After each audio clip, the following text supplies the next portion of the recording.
একটা মুফতি পরিচয়ে তিনি পরিচিত, বক্তা হিসাবে খ্যাতনাম। কি গো, মুফতি আব্দুল মাতিন সাহেব খ্যাতনাম নয়? কার বা অপরিচয়? যারা বক্তব্য শোনে, ওয়াজ নসিহত লাইনে থাকে, কম বেশি চেনে বা জানে। জি, তো উনি রিসেন্ট দেখছি কোনো একটা মজলিসে বসে আছে, আর নিচে দেখছি উনি পিছনে বসে আছে স্টেজে, আর সামনে দেখছি অর্ধ উলঙ্গ কিছু মহিলা, যাদের মাথায় কাপড় নেই। জি, মাথায় কাপড় নেই, এমন কিছু মহিলা সেখানে নৃত্য পরিবেশন করছে, গান হচ্ছে, গানের সঙ্গে সঙ্গে তাল দিয়ে নাচানাচি করছে। বুঝতে পারছেন কথা? মহিলা নাচছে, পিছনে বসে আছে কে মুফতি সাহেব। কেন হুজুর তুমি ওখানে কেন? রাজনীতি করছো করো, তবে ধর্মকে বিসর্জন দিয়ে রাজনীতি করা তোমার জন্য শোভা পায় না। তুমি একজন দিনের দায়ী, তুমি না তুমি হকের কথা বলো, ইনসাফের কথা বলো, তুমি ন্যায়ের কথা বলো।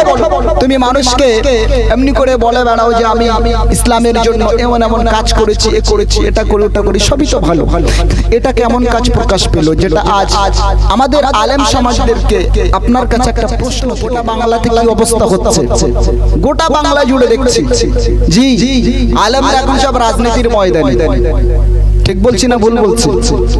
মাথায় টুপি, মুখে দাড়ি, আলেম ওলামা যারা এতদিন ফতুয়াবাজি মানে হুজুরগিরি করেছেন, ওয়াজ নসিহত করেছেন, দ্বীনের দাওয়াত দিয়েছেন, হকের কথা বলেছেন, এখন হঠাৎ দেখছি হুজুর কোন একটা দলে নাম লিখিয়েছে।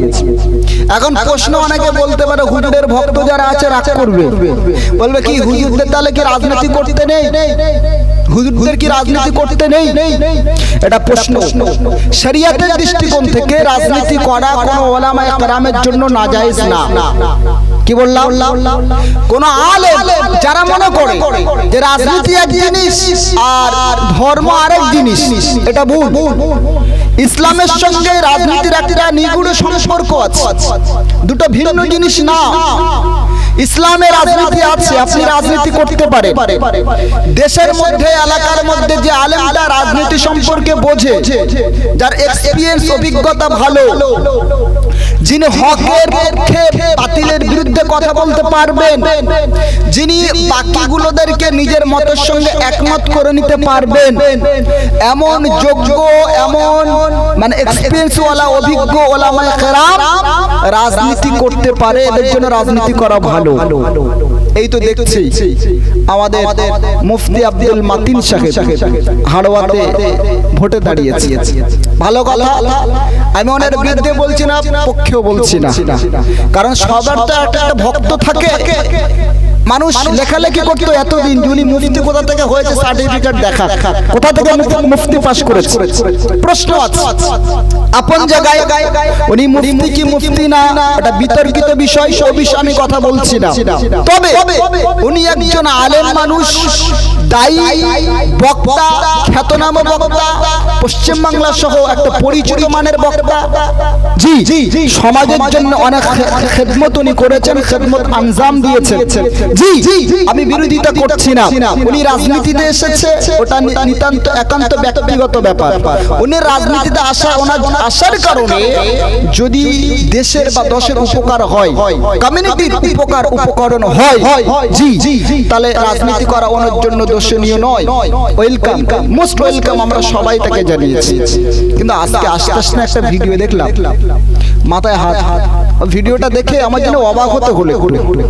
একটা মুফতি পরিচয়ে তিনি পরিচিত, বক্তা হিসাবে খ্যাতনাম। কি গো, মুফতি আব্দুল মাতিন সাহেব খ্যাতনাম নয়? কার বা অপরিচয়? যারা বক্তব্য শোনে, ওয়াজ নসিহত লাইনে থাকে, কম বেশি চেনে বা জানে। জি, তো উনি রিসেন্ট দেখছি কোনো একটা মজলিসে বসে আছে, আর নিচে দেখছি উনি পিছনে বসে আছে স্টেজে, আর সামনে দেখছি অর্ধ উলঙ্গ কিছু মহিলা, যাদের মাথায় কাপড় নেই। জি, মাথায় কাপড় নেই, এমন কিছু মহিলা সেখানে নৃত্য পরিবেশন করছে, গান হচ্ছে, গানের সঙ্গে সঙ্গে তাল দিয়ে নাচানাচি করছে। বুঝতে পারছেন কথা? মহিলা নাচছে, পিছনে বসে আছে কে মুফতি সাহেব। কেন হুজুর তুমি ওখানে কেন? রাজনীতি করছো করো, তবে ধর্মকে বিসর্জন দিয়ে রাজনীতি করা তোমার জন্য শোভা পায় না। তুমি একজন দিনের দায়ী। তুমি না হতে আলে, তুমি হকের কথা বলো, ইনসাফের কথা বলো, তুমি ন্যায়ের কথা বলো। তুমি মানুষকে এমনি করে বলে বেড়াও যে আমি ইসলামের জন্য এমন এমন কাজ করেছি, এ করেছি, এটা করে ওটা করি, সবই তো ভালো। এটা কেমন কাজ প্রকাশ পেল যেটা আজ আমাদের আলেম সমাজদেরকে আপনার কাছে একটা প্রশ্ন থেকে গেল? আপনি তো প্রশ্নবিদ্ধ হলেন। জি আচ্ছা বলে যে মানুষটা সারা জীবন গান বাজনার বিরুদ্ধে কথা বলেছে, যার মানে অল ইন্ডিয়া সুন্নাতুল জামাত যারা মানে যাদের ভক্ত অনুরক্ত যত বক্তা আছে বলে আমরা বাজেট করি না, বিনা বাজেটে বক্তব্য করি, এটা ওনারা বলেন। জি তো বাজেট করেন না ভালো কথা, বিনা বাজেটে বক্তব্য করেন আপনারা। এটার কারণ কি? মসলার দিক দিয়ে দেখতে গেলে মানে বাজেট করা তো জায়েজ, না জায়েজ নয়। জি চুক্তি করে আসা, যেমন আমি এখানে আসবো, আমার এতটা ডিস্টেন্স, এতটা গাড়ি ভাড়া, এত টাকা লাগবে, জায়েজ। ওনারা বলছে না আমরা চুক্তি করছি না। চুক্তি করছে না কেন? এটা ওনাদের তাকওয়ার ব্যাপার। জি ওনারা তাকওয়াপন্থী আলেম। তো তাই যদি হয় তাহলে এটা কেমন তাকওয়া হলো বাবা? কেমন তাকওয়া হলো ভাই? এটা তাকওয়া হলো? টিকলো কিছু? ওনার এতদিনের বক্তব্য, এতদিনের লেখালেখি, এতদিনের সবকিছু, এটা তো একটা মানে কেমন একটা যেন ছেলে মানুষের মতো হয়ে গেল, ছেলে খেলা টাইপের। পানি এলো নাকি বাইরে? পানি এসছে? আরে তাকবীর দান, নারে তাকবীর, ওটা আওয়াজ দিয়ে বলেন না, নারে তাকবীর। বাবাজি এখানে ওনার ভক্ত থাকলে কেউ রাগ করবেন না প্লিজ, যেটা হক কথা সেটা বলা লাগবে না। যেটা বলে জি উনি রাজনীতি আসুক, হাজারবার রাজনীতি করুক, কোনো অসুবিধা নেই। কিন্তু আপনি তাকওয়াপন্থী মানুষ, বাজেট করে টাকা নেন না, যারা বাজেট করে তাদের চরম বিরোধী, তাদেরকে আপনি বলেছেন সারা জীবন আপনার বক্তব্যের মাধ্যমে। আর আজকে কি এমন হলো সে তাকওয়াপন্থী আলেমটা রাজনীতির নেশায় আর জাতির উপকার করতে গিয়ে নিজেকে তুমি বিসর্জন দিচ্ছ। হ্যাঁ, ধর্মকে বিক্রি করে, ধর্মকে বিক্রি করার একটা পর্যায়ে মানুষ কিছু নেমেছে মাঠে ময়দানে। জানেন আজ উত্তরপ্রদেশ থেকে নিয়ে শুরু করে গোটা দেশে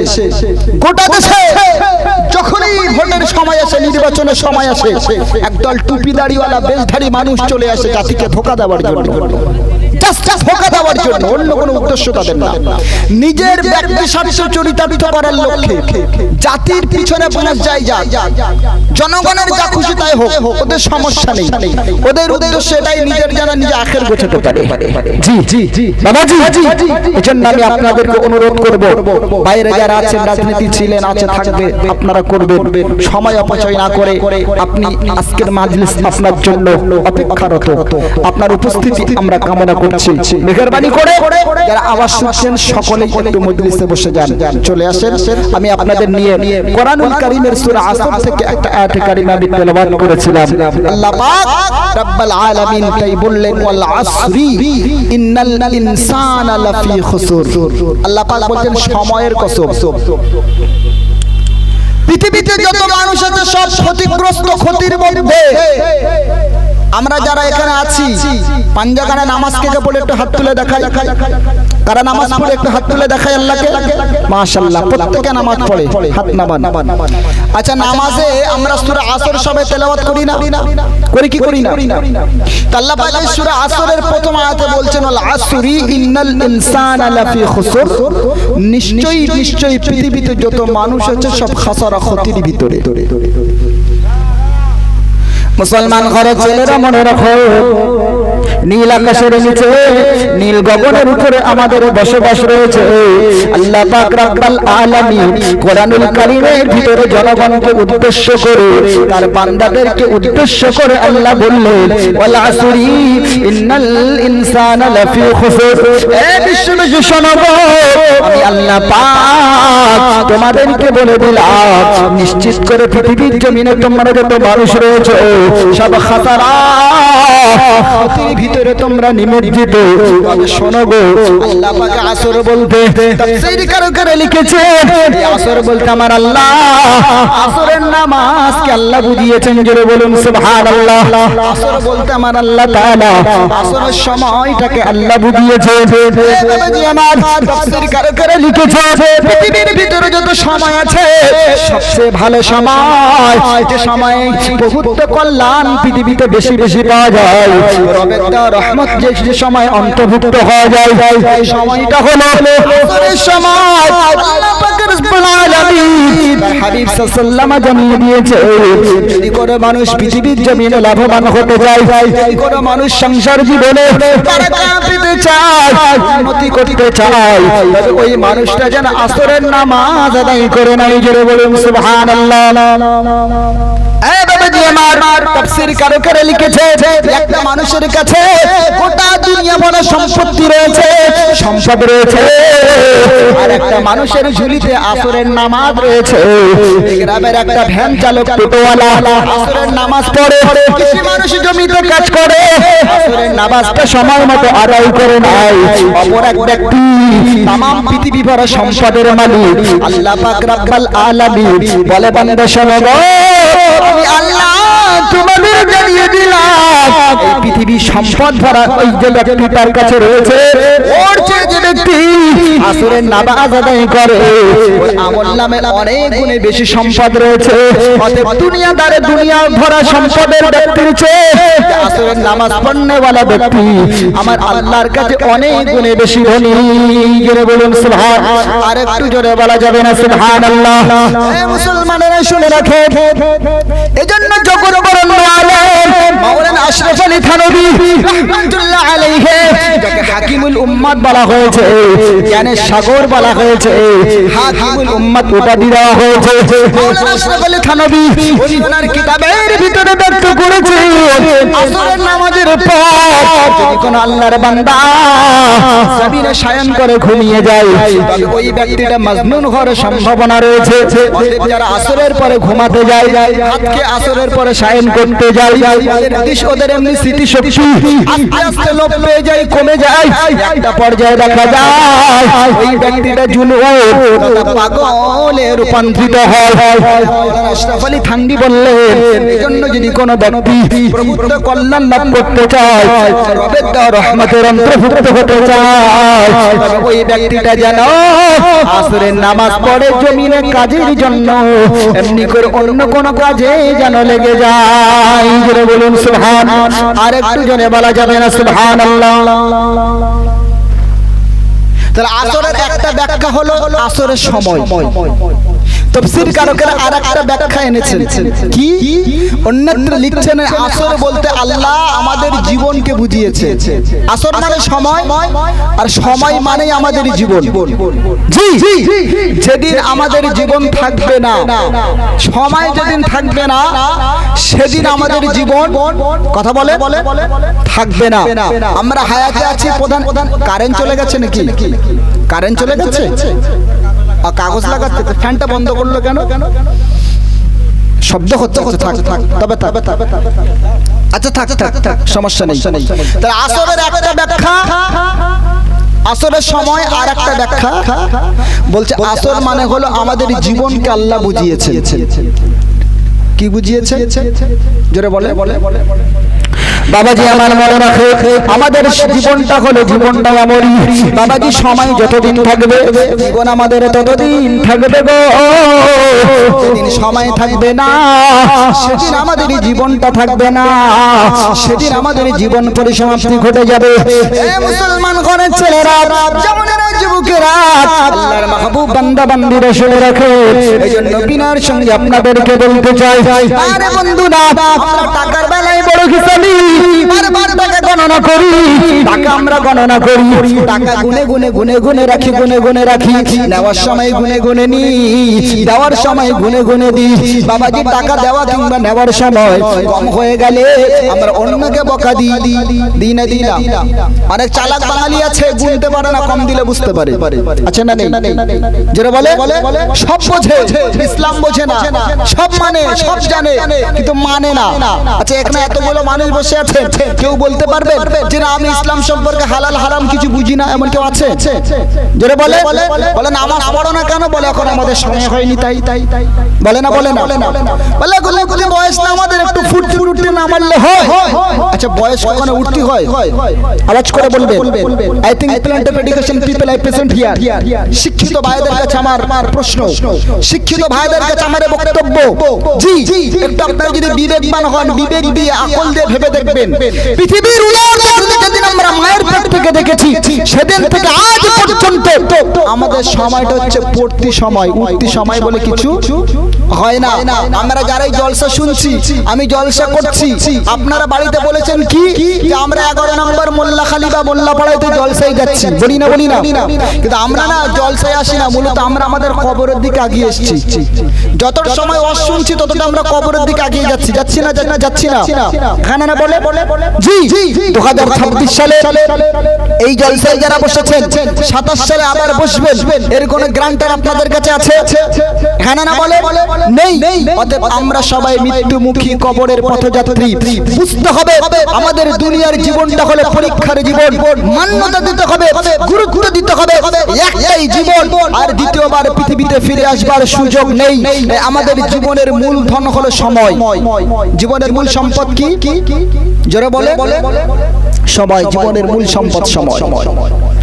বাবাজি আমার মনে রাখেন, এজন্য আমি আপনাকে বলছিলাম আল্লাহ পাক রব্বুল আলামিন উনি চ্যালেঞ্জ করে, আল্লাহ কসম করেছেন আল্লাহ পাক বলে বান্দা শোনো গো, ইন্নাল আসরি, আমি আল্লাহ সময়ের কসম করলাম, তোমাদের জীবনের কসম আমি আল্লাহ করে দিলাম। বাবাজি আমার মনে রাখেন, তাফসীর করে লিখেছেন, আমরা যারা এখানে বসেছি, হযরত হাসান আল বসরি রাহমাতুল্লাহ আলাইহি উনি ওনার কিতাবের ভিতরে ব্যক্ত করেছেন সময় সম্পর্কে, জীবন সম্পর্কে আমাদের খুব সুন্দর একটা দামি তত্ত্ব উনি দিয়েছেন।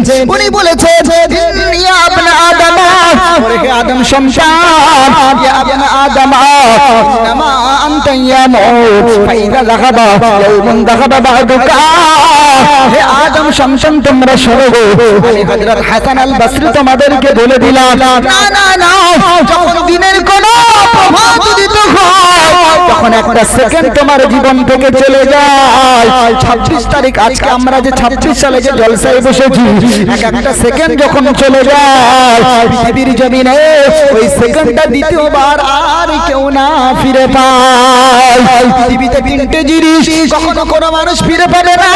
আজকে যে ব্যক্তি গরিব আছে, যার মানি লস আছে, ওই ব্যক্তি চেষ্টা প্রচেষ্টা করলে এক সময় ধনী হতে পারে না। আমি আপনাদেরকে তাফসীর শোনাচ্ছি, অসুবিধা নেই তো? গল্পের ছড়ে আপনারা যেভাবে বললে বুঝবেন, খুব সহজ প্রাঞ্জল ভাষায় একদম কথা বলছি, অসুবিধা নেই তো? নাকি আপনারা আমাকে নতুন বলে বা একটা নতুন বিষয় আলোচনা করছি বলে আপনারা মানে বুঝতে পারছেন এখন কোন বিষয় কি? ঠিক আছে তো ইনশাআল্লাহ? তাকবীর দান, নারে তাকবীর, আর জোরে তাকবীর দান, নারে তাকবীর। বাবাজি চারিদিকে দুশমন, ভেমো না মন, সাহস জমিয়ে রাখো বুকে, ঈমান জিন্দা করো, ঈমান তাজা করো, আল্লাহ নামের ধ্বনি পে নারে তাকবীর। আজ গোটা পৃথিবীতে মুসলমানদের এমন একটা সময় সামনে এসেছে, জলে কুমির, ডাঙায় বাঘ। মুসলমানদের শক্তি পর্যন্ত আজ একদল মানুষ কেড়ে নিতে চাচ্ছে। জালিম চারিদিক দিয়ে আমাদেরকে গলা টিপে ধরেছে, বুকের উপরে চড়ে বসে, যাতে করে আমরা হাই হুতাশ না করতে পারি, প্রতিবাদটুকু না জানাতে পারি। জি আজ বাংলা জুড়ে দেখেন, যারা অহরহ উস্কানিমূলক বক্তব্য দিচ্ছে, দাঙ্গা করার মতো বক্তব্য দিচ্ছে, সাম্প্রদায়িক বিস্ফোরক যারা ছড়াচ্ছে, জি তাদের বিরুদ্ধে কোনো গ্রেফতারি পরোয়া নেই, তাদের বিরুদ্ধে কোনো নোটিশ নেই, তাদের বিরুদ্ধে কোনো বক্তব্য নেই, তাদের বিরুদ্ধে কোনো মামলা হামলা কিছুই নেই। আজ কাদের বিরুদ্ধে বক্তব্য মামলা হচ্ছে? না, মাওলানা সেলিম চতুর্বেদী একজন বক্তা, ভারতবর্ষের মশহুর একজন বক্তা। জি, সে কোন একটা মানে বক্তব্য দিতে গিয়ে যোগীর রাজ্যের বা যোগী সরকারকে নিয়ে কোন একটা কথা বলেছে। তার বিরুদ্ধে 120টির বেশি মামলা দায়ের করা হয়েছে, কেস করা হয়েছে, যার ভিত্তিতে তাকে সে পরবর্তীতে ক্ষমা চেয়েছে যে আই এম এক্সট্রিমলি সরি, এটা আমার স্লিপ অফ টাং হয়েছে, আমি ভুলবশত বলে ফেলেছি, বলার উদ্দেশ্য ছিল না, ক্ষমা প্রার্থী, ক্ষমা চাচ্ছি। কিন্তু না, তার ক্ষমা দেওয়া হলো, তাকে গ্রেফতার করা হলো। আপনারা তো ওনাকে চেনেন না, ইউটিউবে সার্চ দিয়ে দেখবেন মাওলানা সেলিম চতুর্বেদী, খুব বড় বড় ভারতবর্ষের মধ্যে, উর্দু ভাষী, বাংলা ভাষী নয়। আমাদের পশ্চিম বাংলার যে এসআইআরকে কেন্দ্র করে একটা প্রোটেস্ট হচ্ছিল মানবতে। পশ্চিম বাংলার একজন উকিল বাবু, একজন সাংবাদিক ভাই, উকিল বাবুর নাম কি?